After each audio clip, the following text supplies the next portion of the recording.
오늘 우리에게 주시는 하나님의 말씀은 누가복음 12장 13절에서 21절 말씀입니다. 누가복음 12장 13절에서 21절 말씀.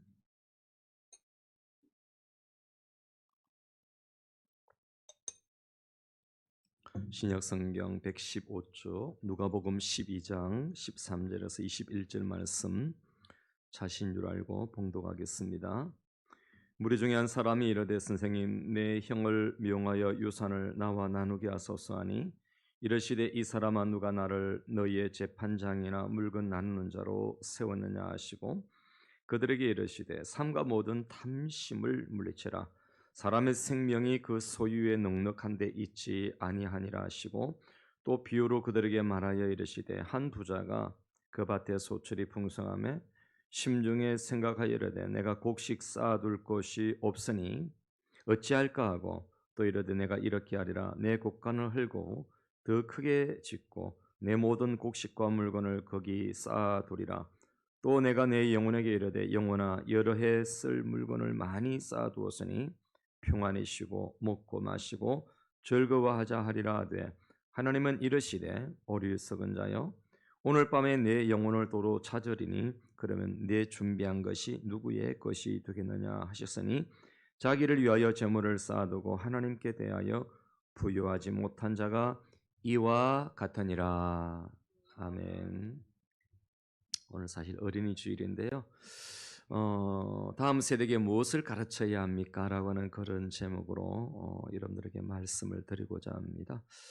딱 5년 전인데요. 1917년 5월 1일 제가 그 뉴스 보면서 굉장히 깜짝 놀랐던 또 우리 사회를 위한 하나의 메시지가 되는 그런 사건이 있었는데 그게 뭐냐면은 서울의 그 올림픽대로 한복판에서 어떤 젊은 분이 창문을 다 열어놓고 담배를 피우면서 운전을 해가다가 다 피우고 이 담배꽁초를 탁 튕겼어요. 저도 가끔씩 운전해 가다 보면 그렇게 담배꽁초 피우는 사람이 있는데 그거 그 블랙박스로 찍어서 신고할까 아니면 쫓아가가지고 막 담배꽁초 주워가지고 다시 던져 넣고 싶은 뭐 그런 마음이 가끔씩 들 때가 있거든요. 근데 이 사람이 담배꽁초를 탁 튕겨서 버렸는데 이게 이게 씩 불어가지고 자기 차의 뒷좌석에 들어가 버렸어요. 뒷좌석에 창문이 열려있는데 그러게 들어갔는데 자기는 몰랐겠죠. 그 서류를 쌓아두었던 그 뒷좌석에 서류가 쌓여졌는데 그 서류에 불이 붙어가지고 차가 완전하게 전소가 되는 그런 사건이 있었는데요. 저는 그걸 보면서 이 부메랑과 같은 사고다. 우리 사회를 꼬집는 우리 사회에게 주는 메시지가 있는 그런 하나의 사건이다라고 그렇게 보았습니다. 여러분 정말 이기적이지 않습니까? 내가 피우던 담배꽁초 버리면은 그 누가 죽긴 하겠죠. 제가 그 영국에 있을 때 보니까 그 영국 젊은이들은 뭐 요즘 우리 젊은이들도 좀 그러더라고요. 그 자기가 먹고 남은 그 컵들, 캔들 아무데나 올려놓고 가요. 그 제가 한 번은 그렇게 말했어요. 야, 그 보기도 흉하고 도시의 미관도 해치고 아름답지 못하는데 왜 그렇게 하냐니까. 파스토 신 그렇게 그런 말 하지 말라는 거예요. 자기는 세금을 다 내기 때문에 이 세금을 낸 것 가지고 청소부 일하는 사람들이 그렇게 청소해 주지 않느냐. 아무리 청소부가 있다 할지라도 네가 아무리 세금을 낸다 할지라도 이건 아름답지 못한 일이다. 남에게 좋지 못하지 않느냐. 그렇게 제가 훈계를 한 적이 있습니다만은 여러분 우리 사회가 이렇게 큰 해악으로 돌아오는 사건들이 사실은 많아요. 우리가 뭐 큰 사건, 이벤트가 되는 사건들 우리 역사에 뭐 아주 근간의 그런 역사 중에 뭐 세월호 같은 거기에 바로 그런 거 아닙니까? 제가 볼 때는 세월호의 특별법보다 더 중요한 것은 세월호 같은 그런 사건이 왜 일어났느냐? 불법을 행하고 여러분 잘못된 가치관으로 정축을 하고 이런 여러 가지 이런 불합리한 가치관들이 제가 볼 때는 우리 사회에 망치는 것이거든요. 삼분백화점 같은 그런 것도 그렇잖아요, 여러분. 성수대교 같은 이런 것들도 다 뭡니까, 여러분? 부메랑이에요, 부메랑. 잘못된 가치관, 이기주의에 의한 그런 잘못된 가치관인 것이지요. 이런 우리 사회는 어떤 면에서는 끊임없이 이런 부메랑과 같은 이런 여러분 값을 지불하고 있는지 모르겠습니다. 이번에도 정권이 이제 뭐 바뀌지 않습니까? 정권이 바뀐다 할지라도 지도자가 바뀐다 해서 여러분 그건 바뀌는 건 아닌 것 같아요. 사람들의 가치관이 바뀌는 것은 정말 이거는 시간이 걸리는 것이고 이런 가치관이 정립되기까지는 여러분 학습이 필요한 것이고 그것이 여러분 또 교육이 필요하고 교육이 되어진 것이 철학이 되어지고 철학이 된 것이 결국은 밸류 가치관이 되는 거예요. 이 가치관에 가기까지 이런 반복된 습관과 이런 그 교육과 철학이 여러분 이게 끝에 가야 그게 가치관이 되는 것이거든요. 우리가 돈 많이 가지고 권력을 많이 가지면 뭡니까, 여러분? 우리 뭐 박장로님 이제 중국에 사업차 가셔야 되는데 여러분 중국 같은 나라 뭐 보십시오. 그런 좋은 가치관이 있잖아요. 여러분 그 얼마 전에 정말 그 흥미로운 것 아니겠어요? 그 달걀 지난번에 그런 이야기했네요. 달걀을 뭐 여러분 그 인공으로 진짜 오리지널 달걀이 아닌 계란이 아닌 인공으로 만들어서 파는 거. 이거 그뿐입니까, 여러분? 뭐 채소도 그렇고 파도 그렇고 막 물을 들이기도 하고 이런 그게 뭐예요? 결국은 여러분 내가 안 먹는 것 같아도 우리 사회가 먹는 것이고 결국은 우리 사회가 좀 먹는 것이에요, 여러분. 여러분 이런 공동체 윤리가 무너지고 공동체 윤리가 부메랑처럼 우리에게 돌아온다는 사실을 우리는 반드시 기억해야 됩니다. 자, 오늘 본문은 이런 우리 사회에 무엇이 중요한 것인가를 보여주면서 이 어린이 주일에 우리의 다음 세대, 우리의 그 자녀들에게 가슴에 새길 생명의 말씀이 오늘 본문이다라고 저는 생각이 듭니다. 오늘 저는 본문을 보면서 유진 피터슨 그 성경을 제가 갖고 있거든요. 그 성경이 어떻게 되어 있는가를 보니까 굉장히 쉽고 또 흥미롭게 표현해 놨어요. 제가 그거를 읽어드리겠습니다. 오늘 본문을 그대로. 어느 날 무리 가운데 누군가가 말했습니다. 선생님, 제 형에게 명하여 집안의 유산을 제게 공평하게 떼어주라고 말씀해 주십시오. 예수님이 대답하십니다. 이 사람아, 어떻게 내 일이 너희의 재판관이나 중재자가 되는 것이겠느냐? 그리고 예수님은 사람들에게 말씀하셨습니다. 조심하여라. 들끝만한 탐심에도 빠져들지 말고 너희 자신을 지켜라.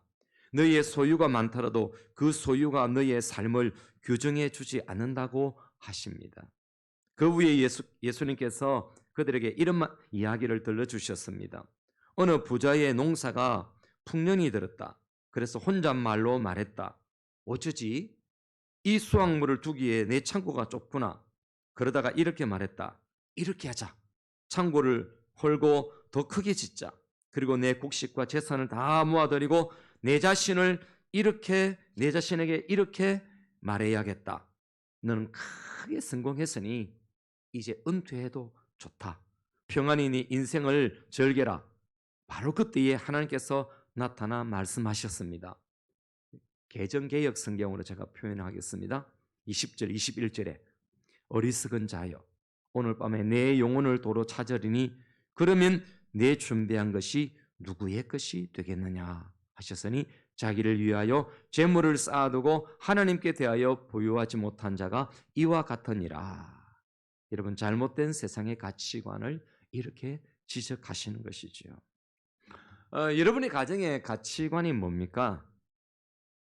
여러분 자식에게 물려주고 싶은 가치관이 무엇일까요? 저는 이 설교를 준비하면서 제가 어릴 때 뭐 저희 아버님이 우리에게 물려준 가치관이 뭐지? 그런 생각을 해봤어요. 근데 제 아버님은 늘 그렇게 말씀하셨어요. 여러분은 무슨 말 가장 많이 합니까? 자녀들에게 어릴 때부터 공부 많이 해라 이렇게 했어요? 무슨 말 했어요?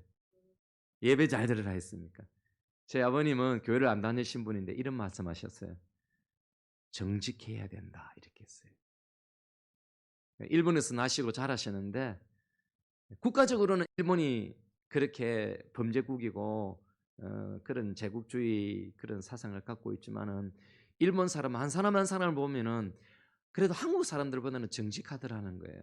제가 간첩 신고할 뻔했다. 우리 아버지 간첩 같더라고요. 왜? 뭐 그때 우리는 일본은 가장 싫어했잖아요.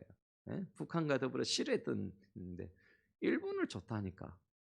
그런데 어쨌든 간에 어릴 때부터 늘 했던 이야기하면 사람은 정직해야 된다는 거예요. 우리 아버님은 그런 정직하지 못한 사람하고는 굉장히 그 담을 쌓았어요. 여러분은 어떤 것을 가치관으로 물려주고 싶었을까요?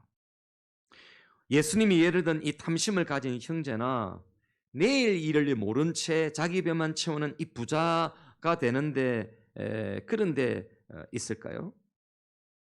우리는 이 시간 우리에게 질문을 한번 던져봐야 되는데요.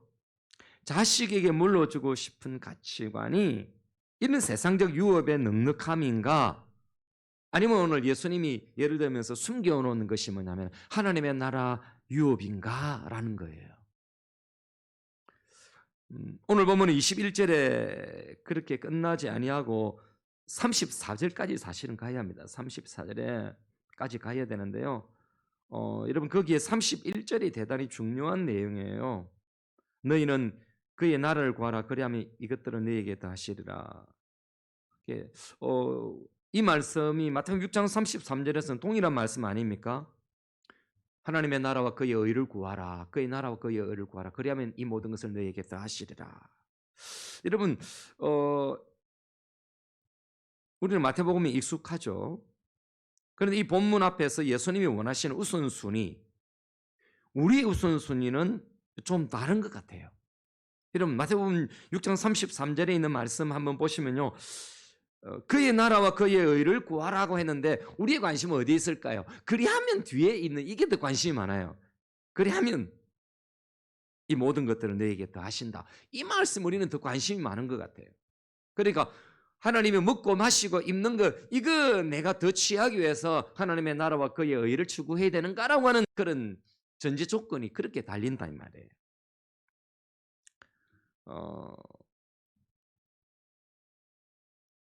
그러나 여러분 오늘 본문에 두 가지 중요한 사상이 흐르고 있는데요. 그것은 우리가 처음부터 염려한 이 땅 가운데 팽배한 가치관이 조금 전에 말씀드린 그런 무엇을 먹고 무엇을 마실까라고 하는 그런 가치관 오늘 본문에 나타나는 이 한 부자와 또 한 사람과 부자의 이 비유나 이 형에 대한 형과 동생의 유산을 나누는 이런 문제에 이런 가치관과 또 하나는 여러분 우리 예수님이 말씀하시고자 하는 것은 하나님의 나라 가치관이에요. 우리 예수님은 예화를 통해서 세상적 유업에 맞추어서 뭘 지금 대결로 내놓고 있느냐 하면은 하나님의 나라 유업을 말씀하고 있는 거예요. 그 자기의 부요를 만들기에 맞서서 하나님에 대해서 좀 부유했으면 좋겠다는 거예요, 여러분. 이제 나이가 들어가니까 가끔 그런 생각이 들어져요. 주님 앞에 가면 뭐 통장이 좀 많이 들어 있어야 될 건데, 야, 갔는데 아무것도 없고, 뭐 천국은 가긴 갔는데, 천국에서 보험 뭐 들어놓은 거 안 주시겠어요? 예? 여러분 뭐 좀 뭔가 받을 게 있어요? 제가 어릴 때 그런 생각이었어요. 우리 아버님이 그랬던 것 같아요. 우리 막내인가 누구를 위해서 약간의 그 보험 같은 이런 거를 들어놨는데 나중에 그걸 타도록 그렇게 돼 있더라고요. 어릴 땐 그걸 몰랐어요. 지금 생각하니까 뭐 펀드 같은 이런 보험 같은 그런 것 같아요. 우리가 하나님의 나라에 갔을 때 여러분 천국 펀드가 있을까요?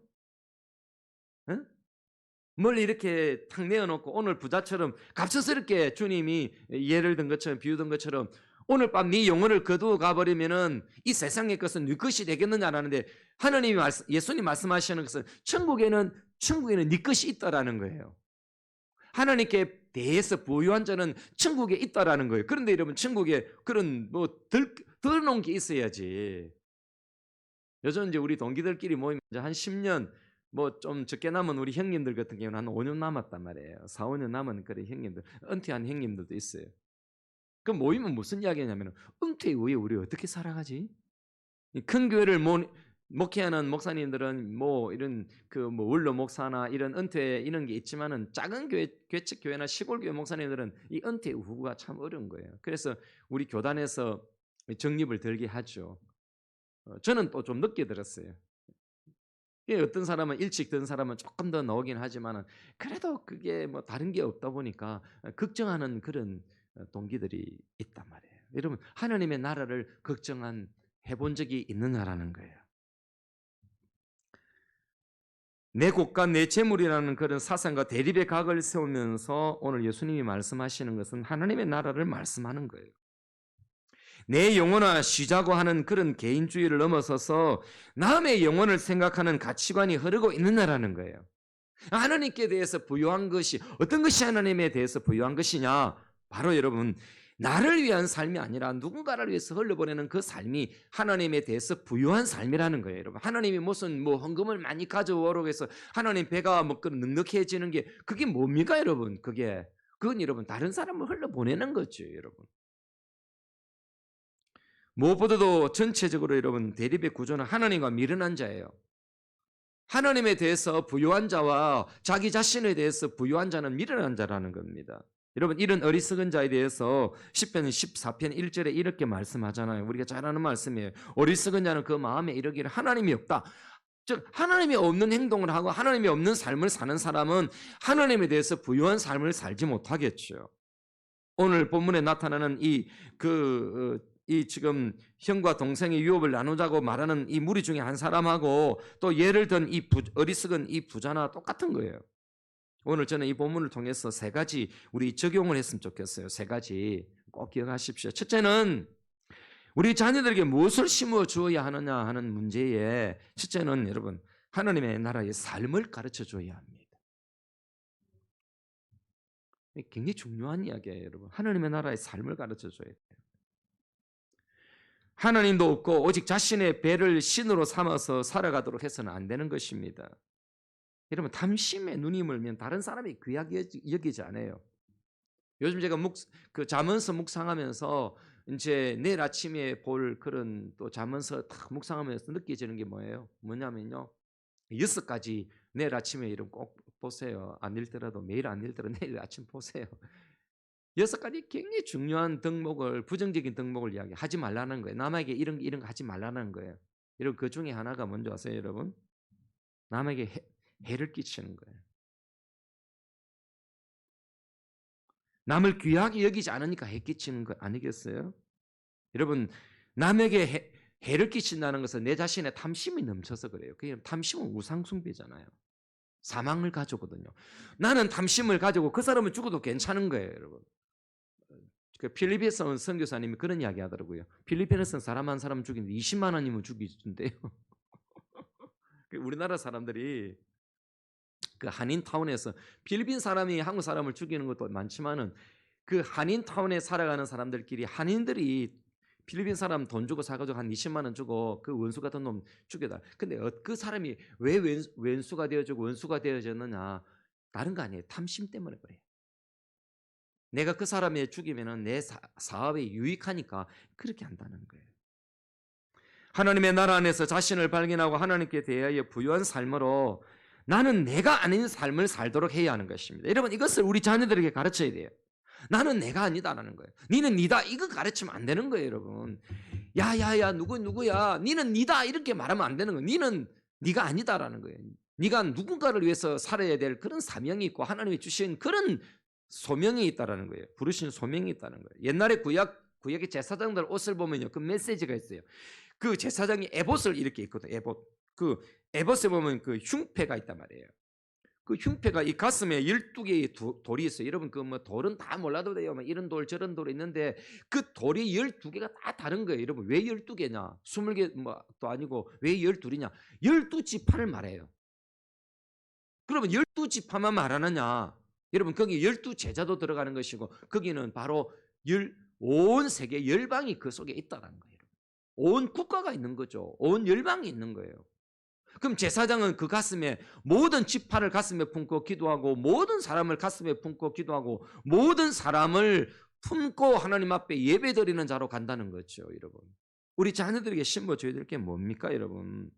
나는 내만이 아닌 그런 가치의 삶을 품고 살도록 그렇게 해야 되는 것입니다. 우리가 잘 아는 베드로전서 2장 9절의 말씀, 왕 같은 제사장이라고 그렇게 말씀하시잖아요. 응? 왕 같은 제사장이다. 여러분, 우리 제사장이에요, 여러분. 여러분들은 누구를 위해서 기도합니까? 저는 여러분을 위해서 기도하고 제사장은 온 국민을 위해서 백성을 위해서 기도하는 것처럼 우리는 그런 우리 자녀들에게도 그들 자신 속에 열방이 있고 모든 민족이 들어있는 심장으로 살도록 해야 한다는 겁니다, 여러분. 우리 자녀들을 물질을 위해서 싸우는 자들이 아니라 하나님의 나라를 품는 자가 되도록 해야 하는 것입니다, 여러분. 이것이 굉장히 중요한 것이죠. 여러분, 그 구체적 제시를 하는 것이 33절 아니겠어요? 여러분, 오늘 보면 33절에 보면 적은 무리여 무서워 말라 너희 아버지께서 그 나라를 너희에게 주시기를 기뻐하시느니라. 어떻게 하라는 33절에 그러면서 너희 소유를 팔아 구제하여 낡아지지 아니하는 배낭을 만들고 네 소유를 다 팔아서 구제해서 낡아지지 않은 배낭을 만들라는 거예요. 하늘에 둔 바 다함이 없는 보물이니 거기는 도둑도 가까이 하는 일이 없고 좀도 먹는 일이 없다라고 그렇게 굉장히 마태복음보다도 누가가 더 멋있게 의사가 더 멋있게 표현해놨어요. 여러분 소유를 팔아서 구제해서 낡아지지 않는 배낭을 만들라는 거예요, 여러분. 세상의 통장을 많이 가지고 세상의 것으로 많은 것으로 배불리 먹고 내일을 위한 프로젝트를 만드는 그것이 우리 자녀들에게 물려줄 것이고 그거를 가르치는 것이 아니라 하늘에 쌓아둘 것으로 배낭을 만들고 하늘 천국 백을 만들라는 거예요, 여러분.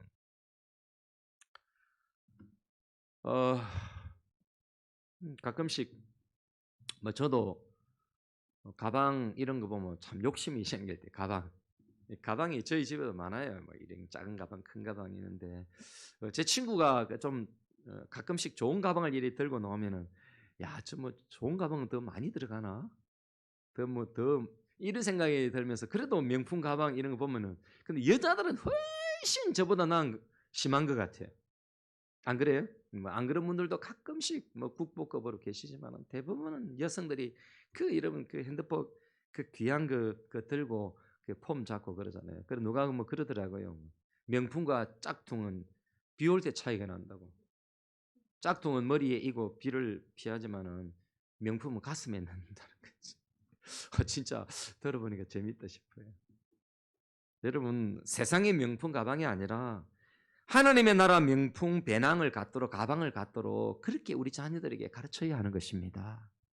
그래야만이 잠시 살다가 주님의 나라 갔을 때 영원한 여러분 보상, 영원한 펀드의 이익을 누리지 않겠어요? 그래서 이것은 하나님의 나라 안에서 사는 것은 나는 내만이 아닌 가치 있는 삶이죠. 내 속에 나를 통해서 남도 살리려는 그런 긍휼의 강과 헤세드 친절이 흘러가야 하는 것입니다. 여러분 우리가 잘 아는 룻기의 보아스가 종들에게 룻을 위해서 참 러브 스토리 멋있잖아요. 아무리 봐도 멋있어요. 이삭을 싹 떨어뜨리라고 하잖아요.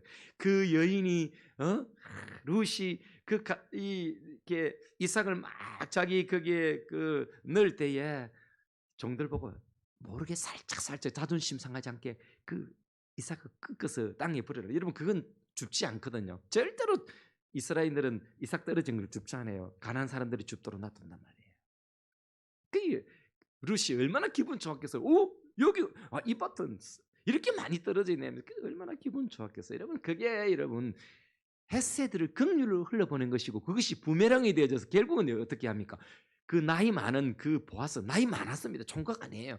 나이 많은 아저씨가 여러분 젊은 세대기 재혼을 하게 됐잖아요. 여러분 거기를 통해서 다윗이 나오고 그리스도가 나오는 그런 부메랑의 은혜가 있는 거예요. 성경은 너무너무 멋있어요. 러브 스토리지. 이번 5월 달에 가정의 달이잖아요. 자녀들에게 이 헤세드를 흘려보내도록 그런 계획을 한번 잡도록 한번 해보세요. 이번에 이제 제 주보에도 나왔지만은 우간다의 이제 선교사님 김세인 선교사님이 총회장을 모시고 왔어요. 우리 나이 또래 총회장인데 그 나라에서는 장수로 사는 거래. 어제 우리 교회에 이제 왔어요. 지난 주간에 왔는데 우리 교회 저랑 굉장히 카톡으로 막 사귀고 그러는데 그리 오셨는데 이제 총회장하고 이야기를 하는데 참 가슴에 찡한 게 있더라고요. 그게 뭐냐면은 선교사님 이 김세인 선교사님 한 번은 이제 리더들을 자기 우간다 리더들 교회 리더들을 목사님들을 자기 집으로 초청을 했대요. 그래서 거실에서 참 맛있는 거 준비해서 식사 대접을 하려고 하는데 이 양반들이 안 들어. 한국은 뭡니까? 어디를 가도 마루 문화거든요. 영국 같은 데도 카페트 신발 신고 올라가는데 한국 사람들의 삶이요. 카페트 그 전부 다 청소해 가지고 다시 맨발로 들어가요. 그래 이제 들어오라고 하니까 안 들어오는 거예요, 이 지도자들이. 이유 두 가지가 있어요. 한 가지는 양말을 안 신었다는 거예요. 또 한 가지는 양말이 빵꾸 나 가지고 냄새 나 가지고 빵꾸 나 가지고 못 들어. 그래서 그때 그 충격을 받았대요. 그래서 김성인 선교사님이 그다음부터는 자기 뜰에서 임시 그걸 만들어서 그분들이 식사 대접을 했대요. 그러면서 제가 이 우간다 이 총회장에게 무슨 선물을 할까? 다음 주 새벽에 우리 교회에서 새벽기도 간증하기로 했어요. 근데 몇 사람 안 모이는데 괜찮아요. 이게 괜찮대요. 근데 무슨 선물을 할까 고민하는데 선교사님이 그 이야기하더라고. 양말 선물해도 됩니다. 어제 저녁에 우리 돌아가서 양말 안 신은 양말들 새 양말 저는 새 양말 팍팍 안 신거든요. 옛날 그 막 저는 이 발톱을 너무너무 자주 깎아가지고 구멍도 잘 안 나요. 사뿐사뿐 다녀가지고 새 양말이 많아요. 나는 뭐 완전 올드 패션이고 새 양말은 그래서 그 새 양말 모아놓은 거 그거 드려야 되겠다. 그러니까 여러분도 한 클릿씩 가져오세요. 여러분 자녀들에게 뭘 흘려보도록 하겠어요? 여러분 큰 건 아니에요. 누군가가 배고픈데 니 기도해 줄게. 그건 그런 사치스러운 그 종교인들의 인사예요. 배고픈 사람에게 배를 배부르게 해주는 거. 어제 그 선교사리 그 이제 총회장에게 뭐 선교사님이나 아무거나 드셔도 되지만 선교 그 총회장에게 뭘 대접할까? 그 우간다에서 제가 우간다 프로그램 많이 보거든요. 월드비전 우간다 많이 노잖아요. 그 가난한 사람들 그분들에게 뭘 대접할까 이러다가 이제 그 우리 철학기도 나오시는 저의 팬인 그 우리 집사님 이원경 집사님 그 세봄에 샤브샤브 뭐 고기는 어디든지 먹으니까 아이고 고기 좀 드시도록 해야 되겠다. 갔는데 고기를 안 드시는 거예요. 못 드시는 거예요. 버섯만 몇 개 먹고 말더라고요. 그리고 나중에 죽 좀 먹고 그 국수 그 칼국수 그 조금 드시고 마음이 아프다. 그래서 제가 물었어요. 잘 물었어요. 물으니까 하시는 말씀이 김세현 선교사 하시는 말씀이 이 사람들은 하루에 한 끼 먹는 게 거의 다래요.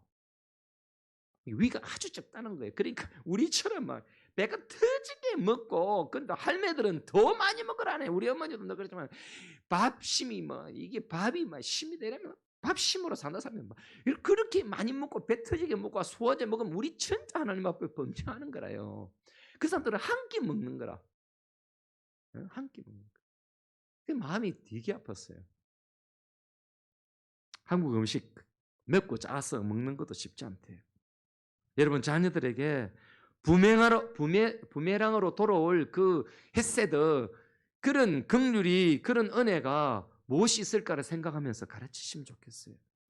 마태복음 5장 7절에 긍휼히 여기는 자는 복이 있는 날이 그들이 긍휼히 여김을 받을 것이다. 이렇게 말씀하시잖아요. 우리 자녀들이 어디든지 가서 누군가에게 사랑을 받고 은혜를 입고 긍휼을 입기를 원한다면 긍휼을 흘려보내야만이 그런 일이 있다는 거예요, 여러분. 우리는 어릴 때부터 작은 섬김이 얼마나 큰 생명의 열매로 돌아오는 것인가 하는 그런 가치관을 우리 자녀들에게 반드시 심어줘야 됩니다. 우리 동기 그 노성교 목사님 몇 년 전의 이야기인데요. 제가 하도 그때 들은 게 이제 기억이 가물가물하고 그래서 지금은 어떻는가를 물어봤는데 이제 무슨 이야기냐면은 그 아들이 태권도 과에 나가지고 졸업하자마자 그 홍콩으로 갔어요. 홍콩으로 가가지고 태권도 이제 그 사범으로 관을 이제 오픈하기 시작해요. 오픈하면서 이런 하나님 앞에 기도를 한 거예요. 우리 관에 25명이 오면은 그 한 명분은 그 월드 비전을 위해서 그렇게 자기가 도네이션 하겠다, 기부하겠다 그렇게 이제 꿈을 가진 거예요. 그러니까 그때 당시 이제 그렇게 오픈하고 나니까 몇 명이 왔느냐면 250명이 온 거예요. 그러면 몇 명분을 기부하는 거예요? 10명입니까? 25명 분에 한 명씩 내가 그거는 기부를 하겠다 했으니까. 뭐 그래 됩니까? 11명이 됩니까? 어쨌든 그래가지고 그래 너무 공감한 거예요. 지금은 어떻게 됐는가 이제 한 몇 년 지났으니까 그래서 제가 문자로 어제 보냈어요. 보냈더니 한 900명 정도 관원이 돼요. 와, 이런 태권도 하고 관에 900명이 엄청난 거예요. 이런 900명이면 도대체 몇 명을 그러면 해야 되겠습니까? 25명 이렇게 곱하기를 해보세요. 그래서 제가 물어봤어요. 그랬더니 월드비전에 올해는 40명을 하고 나머지는 NGO 단체에 또 그렇게 기부를 한대요. 그랬더니 이게 소문이 나가지고 한국에 왔을 때 월드비전에서 본부에서 자기 그 회장을 만났대요. 인사하더래요. 고맙다고. 여러분 멋있지 않아요?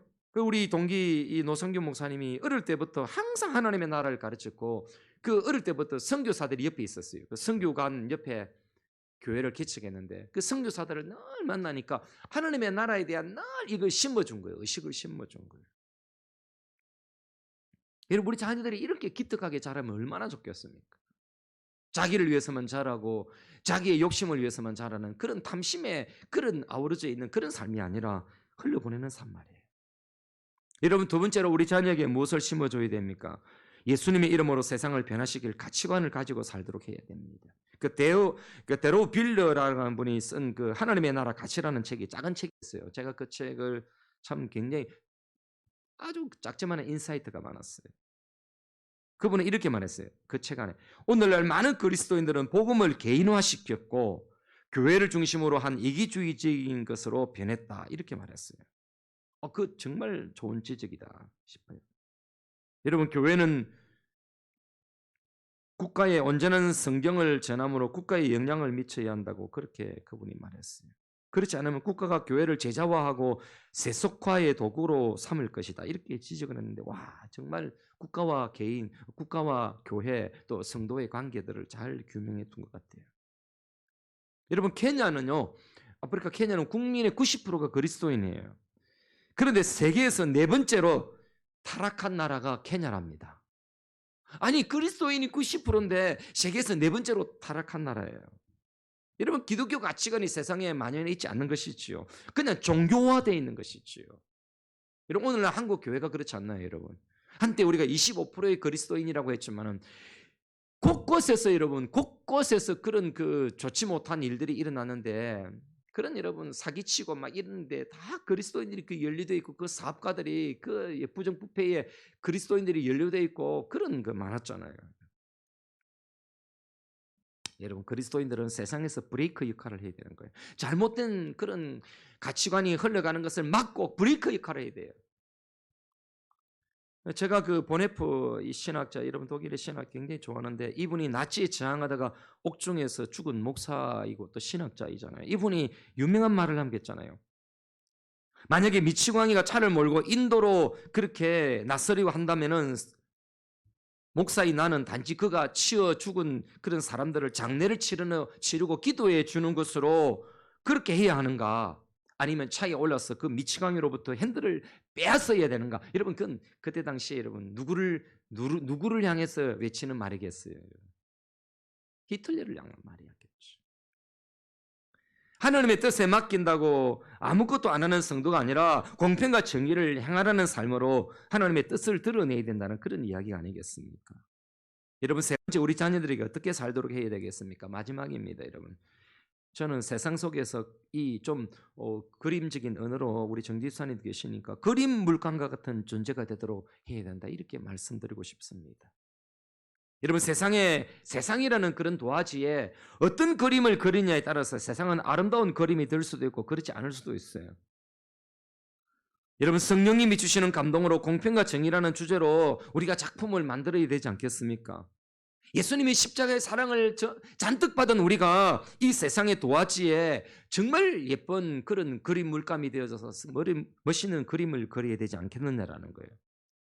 의의 그림을 그리면요 그 그림을 통해서 샬롬이 임하지 않겠어요, 여러분? 지난번에 우리 정 집사님 그 뭐 대상을 받아갖고 거기 그 또 전시를 하니까 우리 마음이 좋았잖아요.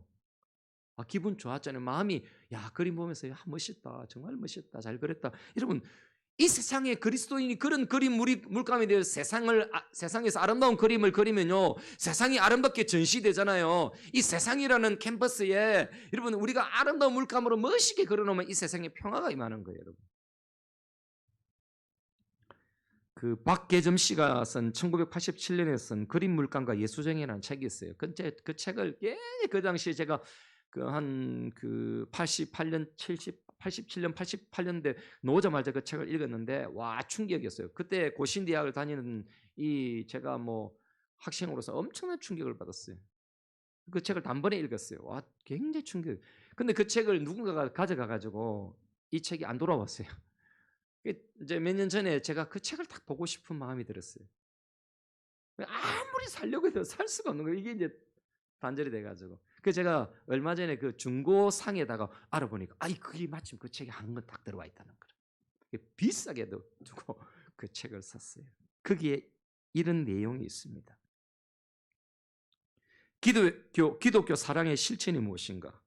부흥 집회에서 동성기도 시켜놓고 성령 내린다며 펄펄 뛰는 부흥 강사들만 사랑을 실천하는 것이 아니다. 김주아가 미친 노파에 발을 씻긴 것이 아름다운 사랑이고 소식이고 복음이다. 시어머니와 젊은 남편을 다 용서한 것이 사랑의 실천이다. 양집사가 살해범 박철웅이를 회개시킨 전 과정이 사랑의 실천이다. 이런 박철웅이는 여러분 나는 사형수다라고 하는 그런 그 서울의 그런 그 책에 나오는 여러분 그 사형수 그때 당시에는 굉장한 살해범 그 양집사라는 사람이 그 사람을 회개시킨 그런 게 나와요. 여러분 우리들의 다음 세대에게 이런 아름다운 그림 물감의 복음으로 온 세상을 아름답게 꾸미도록 해야 하지 않겠습니까? 이런 말씀을 맺으면서 담심으로 빼앗으려고 하는 자가 아니라 사랑을 나누는 자가 아름다운 마음입니다. 자기를 위하여 넉넉한 창고를 만드는 자가 아니라 하나님의 나라 국간을 위하여 선을 행하는 자가 그런 자로 사는 자가 아름다운 자입니다. 망할 가치관으로 미래 프로젝트가 아니라 영원한 하나님의 나라 비전으로 삶을 디자인하는 사람들이 아름다운 자들입니다, 여러분. 불의한 아이디어로 살아가는 것이 아니라 성령님으로 충만하여 하늘의 신령한 지혜로 사는 자가 아름다운 자입니다.